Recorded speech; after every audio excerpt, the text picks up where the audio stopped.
এটা আমাদের ছোটোখাটো ছাদ বাগান। দেখো আমাদের ছাদ বাগানটা কত সুন্দর লাগছে।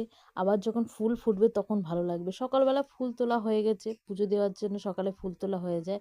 যে কটা ফুল বাঁচে সে কটা ফুলের ভিডিও করলাম ছোট্ট করে। ওই পাশে যে টগর গাছটা দেখলে ওটাও আমাদের গাছ, ওখান থেকে ফুল পাড়া যায় না, এত বড় হয়ে গেছে গাছটা যে হাতেই আর পাওয়া যায় না।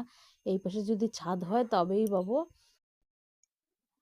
এটা দেখো খুব সুন্দর জবা ফুল এই জবা বলছি কেন, গোলাপ ফুল হয়েছে। এত সুন্দর গোলাপটা না, পুরো ভেলভেট কালার গোলাপ হয়।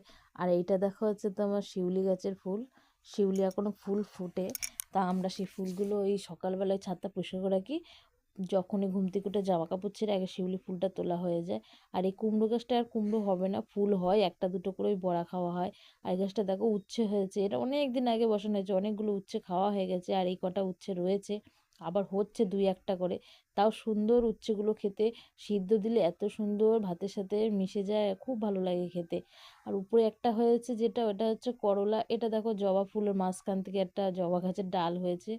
আর এটা দেখো, এটা হচ্ছে করলা। এটা করলাটা ধরছে না, সব পড়ে যাচ্ছে জালিগুলো, তার জন্য ওই একটা ফুল এনে ওই ফুলটার সাথে ইয়ে করবো, ঠেকাবো।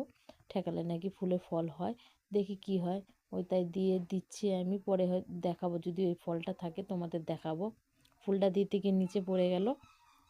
আর এই টবটার মধ্যে কতগুলো যে গাছ লাগানো। এই টবটা কলমি শাক আছে, তারপর বট গাছ আছে, তারপরে হচ্ছে আম গাছ আছে, তারপরে জবা গাছ আছে, আবার উচ্ছে গাছ আছে, আবার একটা পুঁই শাক গাছও ছিল ওর মধ্যে, আবার কুমড়ো গাছও আছে। ওটা বড় টব, তার মধ্যে যা পেরেছি তাই লাগিয়েছি। আর নীলকণ্ঠ ফুলটা মনে হয় মা দেখতে পারিনি, তাই ওই রয়ে গেছে একটা। এই যে গাঁদা গাছগুলোরও কড়ি চলে এসছে, ফুল ফুটবে, শীতকাল হলেই ফুল ফুটবে। আর এটা দেখো খুব সুন্দর হয়, ভেন্ডি ফুল। খুব বড় ফুলটা হয়, কড়ি হতেই থাকে হতেই থাকে। আর এই গোলাপটা হচ্ছে তোমার ছড়ানো গোলাপ বলি আমরা। এই গোলাপটায় প্রচুর ফুল হয়, প্রচুর ফুল হয়। ছোট ছোট হয় কিন্তু প্রচুর ফুল।